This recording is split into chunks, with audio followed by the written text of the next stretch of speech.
বন্ধুরা আমরা অনেক কষ্টে আছি। ভাড়া বাড়িতে থাকা যে কি কষ্ট সেটা এখন আমরা অনুভব। হ্যালো বন্ধুরা, welcome back to my new blog. সবাইকে জানাই গুড মর্নিং। আশা করি তোমরা সবাই ভালো আছো, আমরাও ভালো আছি। তো এত শীত পড়েছে যে সকালবেলাতে উঠাই যাচ্ছে না। তো উঠতে উঠতেই 7টা বেজে যাচ্ছে। আর এত সকালে উঠেই বা করবো কি, প্রচণ্ড ঠান্ডা কুয়াশা পড়ছে। তো দেরি করে উঠলে এদিকে কাজও দেরি হয়ে যায়, রান্নাতেও দেরি হয়ে যায়। তো আমাদের টিফিন করা হয়ে গেছে, আর টিফিন আরে করে পরে আমি এদিকে রান্না বসিয়ে দিচ্ছি। আমার প্রায় রান্না হয়ে এসেছে। আর এদিকে তরকারি করেছি, আজকে শুক্তো করেছি, ডাল করেছি, আর এদিকে পাঁপড় ভেজেছি, আলু ভাজা করলাম, পাঁপড় ভেজেছি।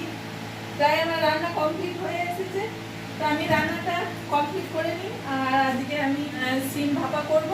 সেই জন্য সিমটাকে সব কিছু মিক্স করে সর্ষে বাটা, কাঁচা লঙ্কা, সর্ষে তেল সমস্ত কিছু দিয়ে পরে আমি টিফিনের মধ্যে দিয়ে দিচ্ছি। এখন ওইটা ভাপা হচ্ছে, হোক, তারপর তোমার দিয়ে দেখাবো। মানে যখন আমি মাখাচ্ছিলাম তখন আমি ভিডিওটা করতে পারিনি। তো তোমাদের ভাপাটা দেখাবো, আবার যখন করবো তখন কী কী উপকরণ লাগে সব কিছু তোমাদের সাথে শেয়ার করবো। তো এখন আমি রান্নাটা কমপ্লিট করে নিই।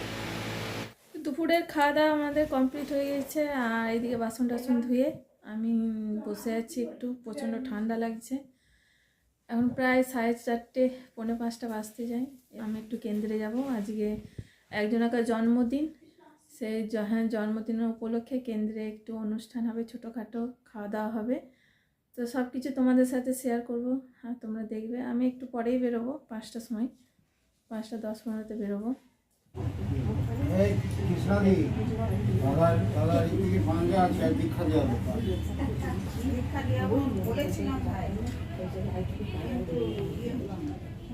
অনেকদিন আগে থেকে তাদের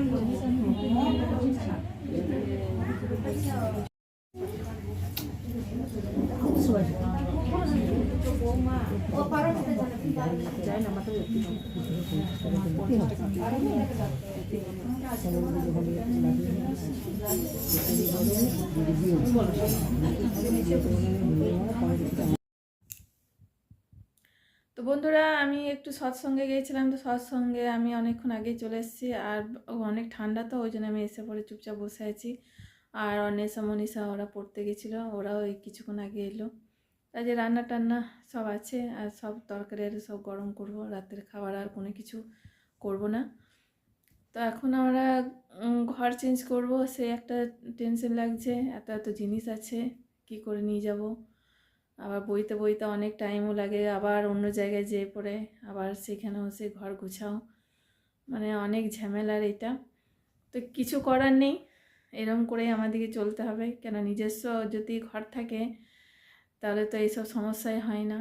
তো একটা ঘর খোঁজাখুঁজিও করছি, সেরকম ঠিকঠাক ঘরও পাচ্ছি না। আর এমন ঘর পাচ্ছি তো অনেক ভাড়া বলছে, তাতেও আমাদেরকে থাকতে হবে, কোনো কিছু করার নেই। তো বন্ধুরা, তোমরা দয়া করে আমার পাশে সবাই থাকো, যাতে আমি পরবর্তীকালে অনেক বড় হতে পারি। তোমরাও বড় হও, তোমাদের পাশেও আমি আছি। যে ঘর না থাকা যে কত কষ্ট, যার ঘর নিজস্ব নেই তারাই বুঝে যে ঘর না থাকলে কত কষ্ট। আর ভাড়া বাড়ি চেঞ্জ করতে করতে কষ্ট হয়, যারা করে তারাই বোঝে। তো এখন তো আমাদের কোনো কিছু করার নেই। এখন দেখি ঠাকুর কবে আমাদের মুখ তুলে তাকায়।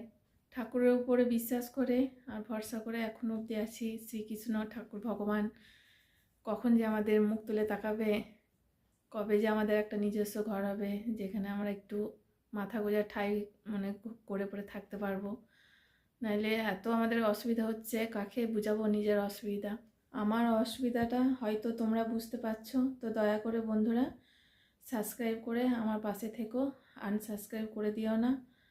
তোমরা যদি আমার পাশে থাকো তবে আমার একটা ঘর আর আমি বানাতে পারবো তোমাদের আশীর্বাদে। ভাড়া বাড়িতে থাকা যে কি কষ্ট সেটা এখন আমরা অনুভব করতে পারছি। নিজস্ব বাড়ি থাকা আলাদা, আর একটা ভাড়া বাড়িতে থাকা অনেক আলাদা। কেন ভাড়া বাড়িতে থাকতে গেলে ওদের মতন করেই থাকতে হবে। যতই তুমি পয়সা দাও আর যাই দাও, বেশি পয়সা দাও চাই কমই পয়সা দাও, কিন্তু ওদের মতন করে চলতে হবে। আর নিজস্ব বাড়ি থাকলে তুমি নিজের মতন করে থাকো, যেটা খুশি সেটাই তুমি করতে পারো নিজের ঘরের মধ্যে। তো কেউ কিছু বলারও থাকবে না। কিন্তু আমরা আজকে 4-5 বছর ধরে ভাড়া বাড়িতেই রয়েছি, আরও বেশি তো কম নয়। তো আমরা এখন হাড়ে হাড়ে টের পেয়ে গেছি যে ভাড়া বাড়িতে থাকতে গেলে কত কষ্ট হয়। তো বন্ধুরা, ভিডিওটা এই পর্যন্ত। আজকে মন মেজাজ সেরকম ভালো নেই। তোমাদের কাছে অনুরোধ রইল, তোমরা অবশ্যই ভিডিওটাকে একটা সাবস্ক্রাইব করবে আর আমার পাশে থেকো, লাইক কমেন্ট শেয়ার করে আমার পাশে থাকবে। তো আজকে এইখানে ভিডিওটা শেষ করছি। তো বন্ধুরা, গুড নাইট, বাই।